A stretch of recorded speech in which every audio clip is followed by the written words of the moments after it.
Hi అండి. మాకున్న ప్లేస్‌లో చిన్న చిన్న బకెట్‌లో నాకు కావాల్సిన మొక్కలన్నీ వేసుకున్నాను. మెయిన్‌గా తులసి మొక్కలు అవే ఎక్కువుంటాయి.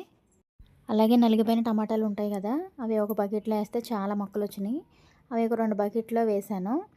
అవి ఇప్పుడు కాయలు కాస్తున్నాయి. చూడ్డానికి చిన్న మొక్కలైనా కాయలు మాత్రం బాగా దిగినియండి. చాలా ఉన్నాయి. గుత్తులు గుత్తులు కింద స్టార్ట్ అయినియి. ఇప్పుడే స్టార్ట్ అయినియి చలికి. ఇప్పటి వరకు ఇవి కొన్నే. ఇంకా చాలా చాలా చిన్న చిన్న పిందులున్నాయి. అలానే ఇంట్లో పచ్చిమిర్చి మొక్కలు కూడా వేస్తే అవి కూడా బాగా కాస్తాయి. కానీ నాకు వేయడానికి కుదరక వేయలేదు. వంకాయలు, పచ్చిమిరపకాయలు, టమాటాలు ఇవన్నీ బాగా కాస్తాయన్నమాట. లాస్ట్ ఇయర్ అయితే నేను బిల్డింగ్ మీద చిన్న చిన్న బకెట్లు తెప్పించి వాటిలో మట్టి వేసి వంకాయ మొక్కలు, టమాటాలు వేశాను. వంకాయలైతే బాగా కాసినాయి. టమాటాలు కూడా పర్లేదు. కానీ పైన కదా ఎండ బాగా తగిలి మొక్కలు త్వరగా వల్లిపోయినాయన్నమాట. మనకి ప్లేస్ ఉంటే భూమిలో వేసుకుంటే బాగా కాస్తాయి.